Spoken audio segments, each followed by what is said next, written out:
Assalamualaikum warahmatullahi wabarakatuh. Alhamdulillahi rabbil alamin. Wabihi nasta'inu ala umuri dunya waddin. Wassalatu wassalamu ala asrafil anbiya wal mursalin. Sayyidina wa maulana Muhammadin wa ala alihi wa sahbihi ajma'in, amma ba'du. Yang saya hormati dan yang saya muliakan selaku dosen pengampu MK Fikih Jinayah, yaitu Bapak Irfan Sam, MPD.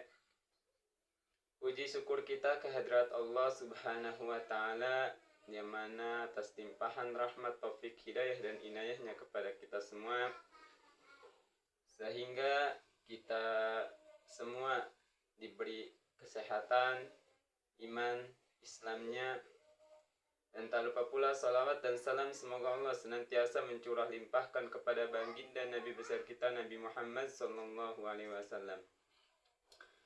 Langsung saja izin memperkenalkan diri, nama saya Haji Romdoni.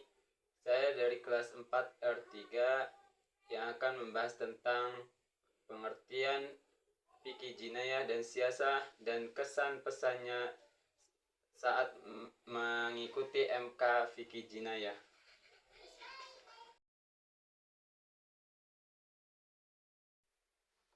Sebelumnya, saya akan menjelaskan tentang fikih jinayah dan ruang lingkupnya. Fikih jinayah dulu.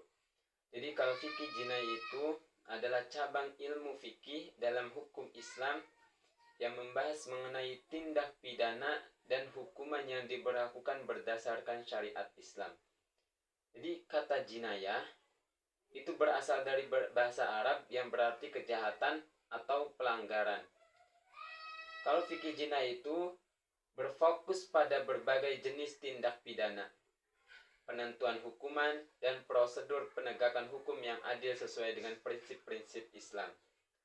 Kalau ruang lingkupnya fikih jinayah, yaitu diantaranya tentang hudud, tentang kisos, tentang diyat, tentang takjir. Itu ruang lingkupnya.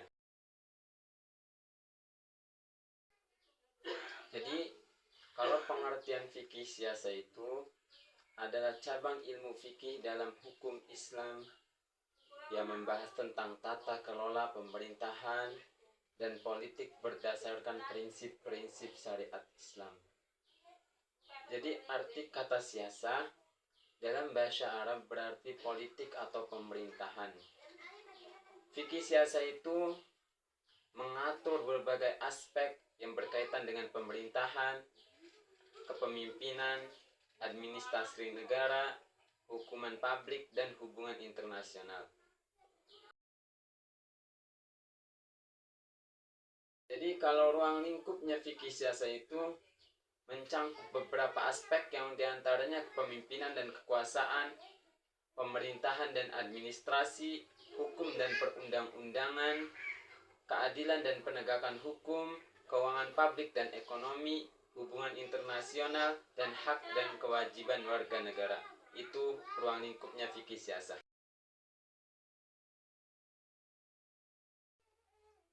Jadi kesan dari studi fikih jinayah itu adalah pemahaman yang mendalam tentang prinsip-prinsip hukum pidana dalam Islam yang dapat memperkuat penegakan hukum yang adil dan efektif dalam masyarakat. Itu kesan dari fikih jinayah.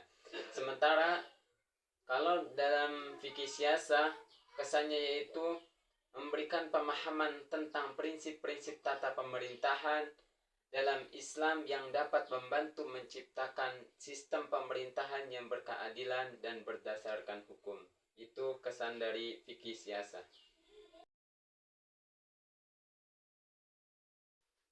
Jadi pesan saat mengikuti MK Fikih Jinayah dan Siasah yang dapat diambil dari kedua bidang itu adalah pentingnya menjaga keseimbangan antara keadilan dan keamanan dalam masyarakat, serta memastikan bahwa hukuman dan kebijakan yang diterapkan sesuai dengan nilai-nilai kemanusiaan dan prinsip-prinsip keadilan. Selain itu, perlunya memastikan bahwa penerapan hukum dan tata pemerintahan didasarkan pada kebijaksanaan, keadilan, dan kepentingan umum. Itulah yang bisa saya sampaikan dari pengertian fikih jinayah dan siasah, pesan dan pesannya saat mengikuti MK fikih jinayah dan siasah. Saya atas nama Aziz Romdoni, apabila ada kata-kata yang tidak berkenan di hati, tolong dimaklumi. Sekian, billahi taufiq wal hidayah. Wassalamualaikum warahmatullahi wabarakatuh.